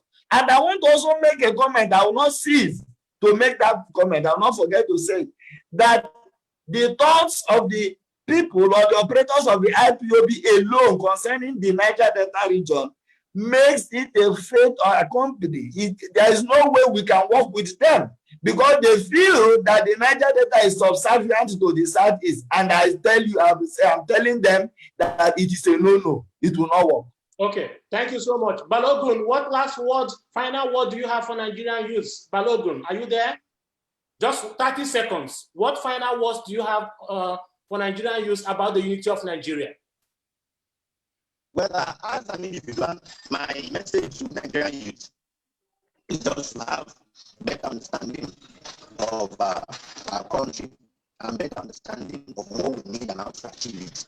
Even if we are talking about disintegration, is our best choice. Okay, how can we achieve it? And if we are able to convince others that okay, it is restructuring is the best way for us, how can we do it? So even when we are talking about the conventional politics in Nigeria today, we realize that numbers of Nigerian youth do not have better understanding of what is really happening, what is in governance. So we need to as Nigerian, as youth, we need to get better understanding of government, of governance, and how we can have better of our country. We need to have a better understanding of what we need and how to actually be a clean infrastructure. How can we do it? We need to now going by that, we have good political will and better leadership structure, and we really the responsibility to be charged on the president, the incumbent president. What we need to do just to have the executive bill as the National Assembly. After that, they pass this, referendum to nationalities. So this is what we want to do. This is what we want to do. Give us better understanding and give them feedback on what has been the procedure. It is not like planning and procedure. We cannot achieve it overnight. We cannot achieve it in a dream. But it is by planning and procedure. So my message is to Nigeria. Thank you so much. Thank you so much, Balogun. Thank you so much, Balogun. Thank you so much, Balogun. Armstrong, please, 2 seconds. Last word you have for Nigerian youth about the unity of Nigeria. All right, thank you very much. And also thank you to Simon Ekpa. Nigerian youth, I want you to realize that the system of Nigeria was not designed for you. And Nigeria is a killer of dreams.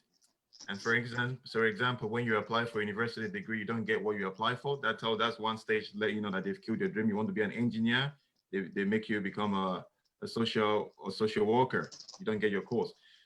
Biafra is the future. Plan for your future. Oduduwa is the future. Plan for your future. Arewa is the future. Plan for your future. The Middle Belt Republic or Kwarafara is the future. Plan for your future. Nigeria is over. Nigeria is a melting ice. Nigeria is a melting ice. Biafra is a rising sun. The rising sun is melting that ice. It is inevitable. We know what Biafra is. We know what we're talking about. It's more than the nation. The rising sun melting the ice. Thank you so much. Simon, 1 second only. 1 second. What do you say to Nigerian youth? 1 second. I am telling Nigeria youth to use between now and December and read and study the history of Nigeria, how Nigeria come about, and then follow us and listen to us between now and December, so that they will begin to reason normally.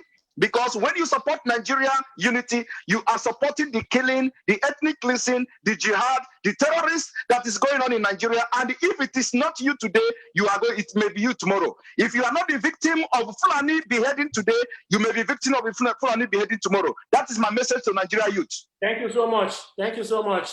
Ladies and gentlemen, I think we have come to the end of this negotiation, this conversation. I thank all of you for bringing up your time. We organized this debate because Nigeria as a nation does not give voice to young people. We are a youth-focused organization, and we want to start giving voice to young people. Young people make up 65% of Nigeria. Nigeria effectively belongs to young people like you.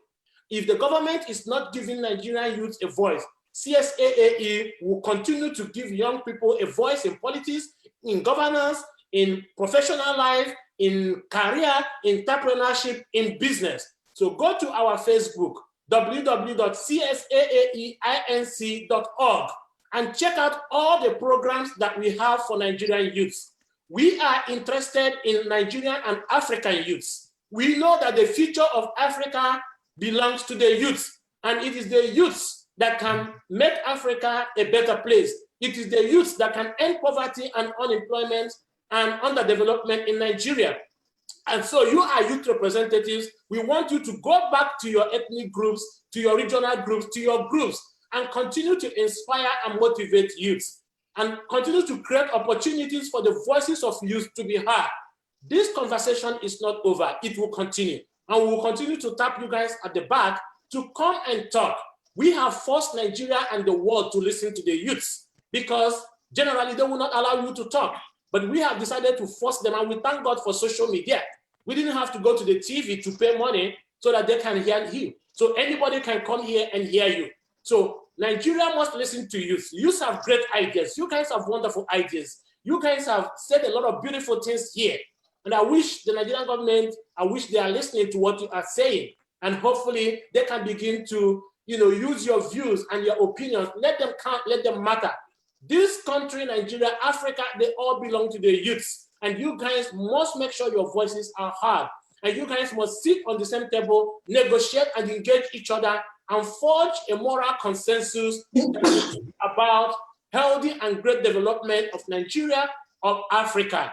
This conversation is continuing. CSAAE is leading Nigerian and African youth to greatness. That is why we have brought this conversation together. Thank you so much, our staff members at CSAAE.